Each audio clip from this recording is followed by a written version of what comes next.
Welcome back to The Explainer.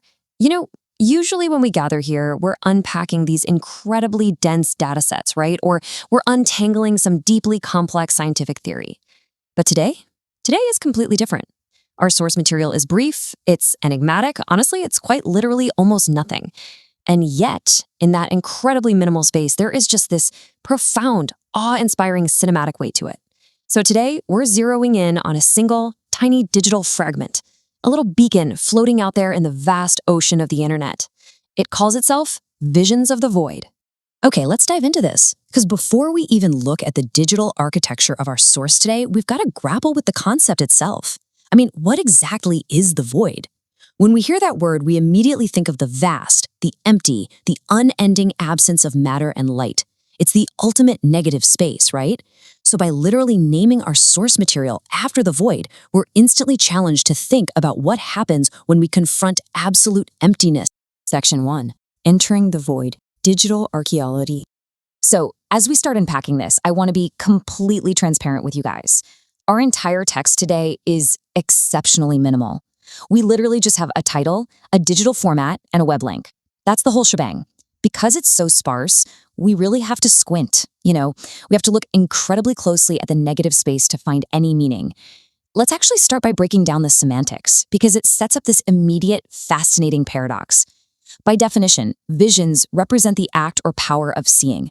It usually implies something really profound, revelatory, or highly visual. But on the flip side, the void is defined as a completely empty space, utterly devoid of substance, subject, or even light. So, how on earth can you possibly experience visions of something that is defined by being completely empty? What is there to see when there's literally nothing to look at? Let's actually just sit with that first word for a second. Visions.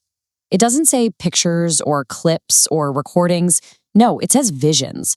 And that specific choice of word implies the state of elevated perception.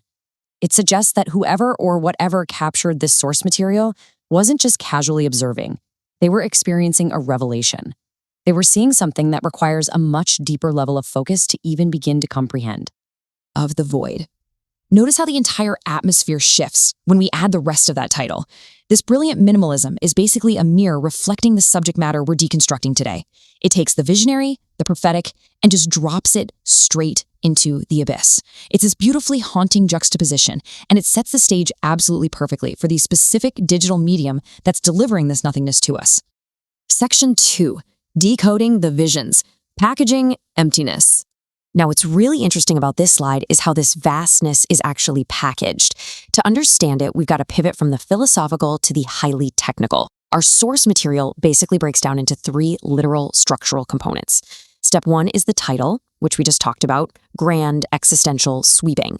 Step 2 is the medium. The link provided in our source is explicitly a YouTube Shorts link, right? So a platform specifically designed for vertical, rapid-fire, 60-second bursts of content.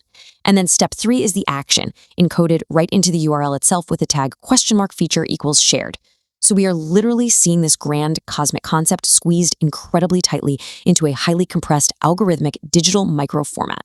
And if we look strictly at the text that introduces this link in our source, it says excerpts from Visions of the Void. Honestly, that single word, excerpts, is incredibly revealing. An excerpt is, by definition, just a small piece cut out of a larger whole. So this implies that the short, fleeting video we're linked to is merely a fragment.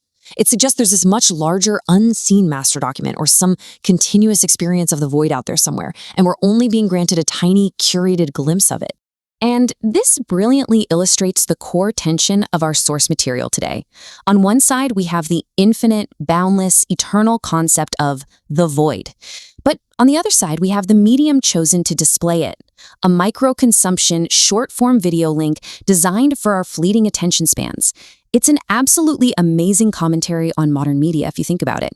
We are trying to capture the infinite, but we're doing it in 60-second swipeable bites. Wild, right? Section 3. The final takeaway, digital footprints.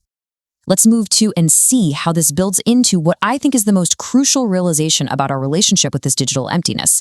So the crucial point is right here, tucked at the very end of the web address, $feature equals shared. This isn't just a link that was passively found. It's a link that was actively passed from one person to another. That URL parameter is literally a digital footprint of human interaction. It proves that even when confronted with the void, even when we are staring into absolute emptiness, it's something we inherently seek to share with one another. We don't want to experience the nothingness alone.